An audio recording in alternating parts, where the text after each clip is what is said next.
Right, let's have a look then. Making meaning of the AES module. And again, whatever criticism we have here, it's not just about that module, because that module is based on all sorts of, other EAP programs. So I've got to be careful here. What came through is that it's very prescriptive and inflexible, incredibly over-assessed. And what I found interesting to see coming through was that the comparison was, well, we talk about that exam culture in China. Well, we've got the same thing going on here. So, the thoughts were mirroring the exam culture in China. So what is the difference? What is the key difference here?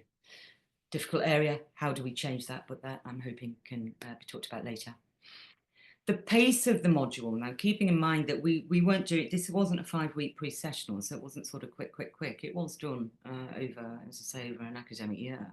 But, a lot is being asked here. The pace requires, for one participant in particular, an unwelcome reconciliation of the use of memorization strategies as a learning technique. Now, there's all sorts of conversations about how Chinese students, or anyone else for that matter, might use memorization strategies. It's not all negative, I have to say. But again, one of the participants said, well, you're always saying we memorize. Well, now you're asking me to do something so quickly, I'm going to have a recall of that reconciliation, but it's not necessarily welcome. I thought that was quite observant. Learning anything in depth is absent, lack of meaning and no intrinsic benefit. You can imagine I'm kind of going ouch at this stage, but some of the things I did suspect possibly that would come through. Challenges of oral communication. The participants said they were, and a couple of them, 2 or 3 of them, they're being forced to speak about topics that they've got no interest in, little interest in, minimal referential connection. And I'll go on to a couple of quotes shortly, which meant that they weren't particularly motivated to talk about these things. Not talking in the normal voice in seminar sessions causes embarrassment, as it might well do for many. And attempts at not speaking up in class are due to respect for the teacher, not fear.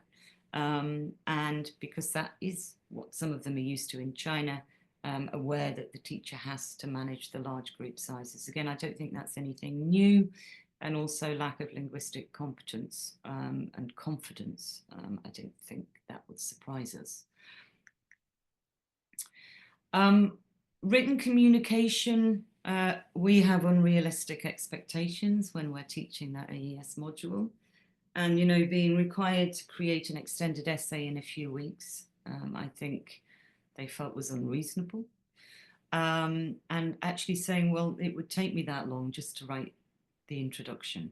And so because it's done at such speed, the overall view that there was no great significant benefit, we could question that, of course, but this is from the eyes of the students. That's what we have to keep in mind. So one of the quotes was, so the first thing, well, I have to choose a topic. We've just moved here, and and most of us are totally blind to what we need to be learning in future. So, quite nerve-wracking for some of them. Objective versus subjective, and I've got a quote here from Luvia.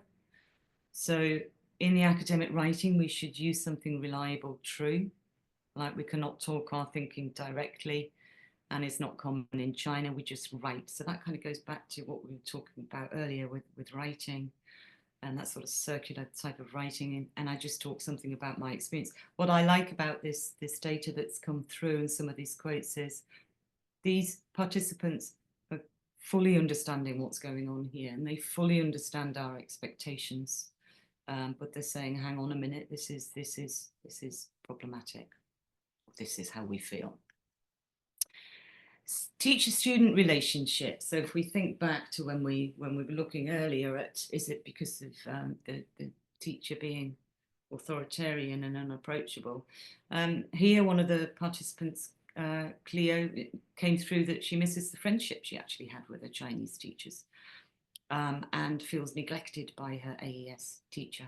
And again, that's not, well, it is what it is, who she felt was unapproachable. And again, if you read more about this, it's mainly because often, as many of you will know, in China, in maybe if you look at a Chinese high school, it might be where the teacher is available outside in lots of extracurricular activity time, maybe up until 10 o'clock at night, to meet with individual students and spend extra time with them there, because they can't really do that within the classroom situation because there's so many students. Roy actually talked about his high school teacher, who actually suggested that that teacher understands all students and their behaviours and personalities. So there was a lot of warmth coming through here. And I suppose we need to look at it as in, and I think of this also from a teacher perspective, that, you know, when I've often had Chinese students coming up at the end of class and they haven't talked to me in class, and I've got a queue of people, again, this often used to happen in Glasgow when we teach in the lecture halls, that said, well, I haven't got time for you now, but come and see me later. And you know, they're looking at it as in, oh, maybe I won't bother because that teacher doesn't care. Anyway, I'm reading too much into it. This is what came through. One of the most interesting parts of this was one of our participants, Josh, who he actually did a comparison between Chinese teachers and about how they're all communists, which makes it quite difficult for them to have what he considered worthwhile dialogue with the students. What I found most interesting is when he compared it to his AES tutor, who said, so this tutor can talk openly about anything and everything, but he's actually also controlled, managed by a big AES system. He felt that the AES tutor had to get through everything that was there. So you might be doing your extended essay, you go bang, bang, bang, you've got assessment, assessment, assessment. And he compared that to what's going on in a very different ideological situation in China. So he said they have to fulfill the requirements given to them by the upper supervisors, superiors, and they have to do something which they also wish they don't like to do. Now, that might just be, you know, with reference to that particular tutor and lesson, but I know from looking at the AES module that it's very managed. It can be delivered in certain ways, but other than that, you simply can't fall out of the parameters. I was a bit disturbed to hear that the participant felt that too. Okay, almost there. So critical thinking, I have to say, even though I didn't say what does it mean, it clearly came through from the data that each and every participant had an understanding of what it meant to them. Whether or not we would say, does it mean something different to them? You'd have to read more about it, or the theses, if you like, to find out more details about that. So Josh, again, we bring Josh in because he actually felt, and it wasn't just one tutor, it was a couple, that actually the AES tutor had a low level of critical thinking and was simply forcing discussions around topics to do with food miles, climate change, the environment, all sorts of things, in order to stimulate, to engage that critical thinking. And Josh felt it was an endorsement of political correctness and morally wrong. Mary, in talking about her AS group discussions, considered the topics to be political.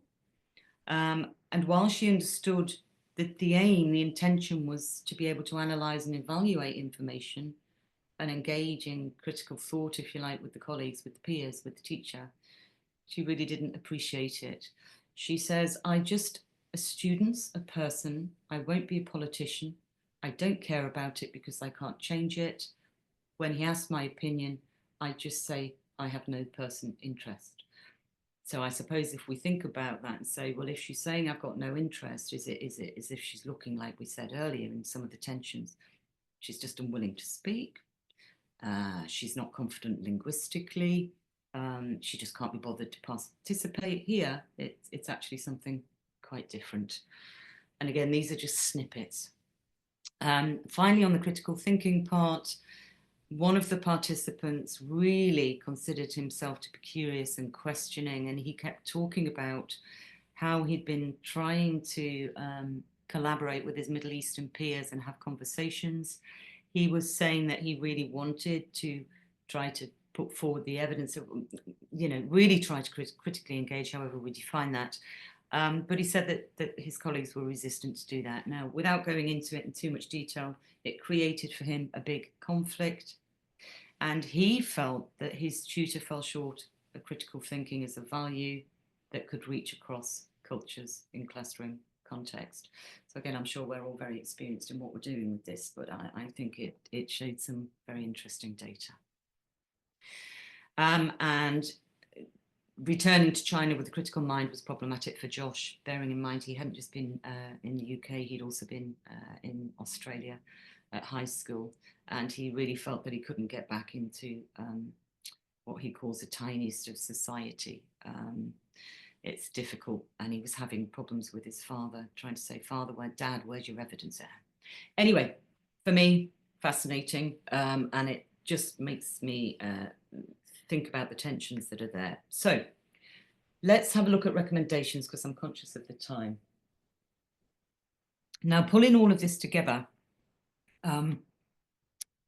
clearly we need, within the organisation where I am, we need to look at the AES curriculum. But believe me, it's not just there, it's in many other places where I've worked also.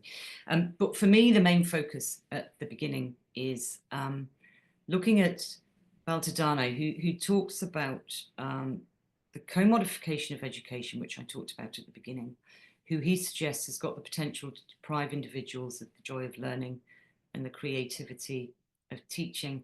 And looking at the data that I had here, it looks as if for those participants, at least, the joy of learning is not being realised. And I find that very sad. And it makes me wonder, okay, how can we address that and why? And again, I think of EAP communities as very experienced, qualified individuals that I'm sure some people have got some amazing ideas about how we can address this issue, and you're probably already working on it. So there needs to be a review of the curriculum, including the focus on assessment. And again, I've put something in there about Nussbaum, you know, this preoccupation with passing exams could potentially erode the opportunity for individual growth. We really do need to think about these things. And again, Nussbaum, to encourage individual growth, we all know that, not docility and compliance. And what I found from the data here is that we are almost, or it is, through the teaching of this curriculum and the way it's taught, etc., encouraging docility and compliance.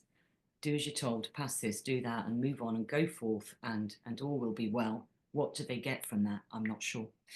And a rethinking of common approaches to the development of oral and written communication.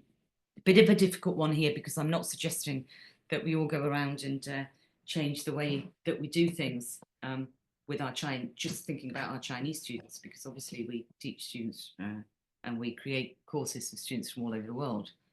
But we need to at least give it some thought, that if that's not working, can I inject something else in there, and so on and so forth. I certainly think we need to reconsider how we approach critical thinking. I know there's often a section at the end of something called criticality. Oh, now let's all see how we can, it's got to be a little bit cleverer than that, smarter. And as Silver mentions, and this relates to writing critical thinking, maybe we should avoid thrusting topics onto students, such as peace, education, environmental concerns, but I'm sure you'll all have thoughts on that. So that was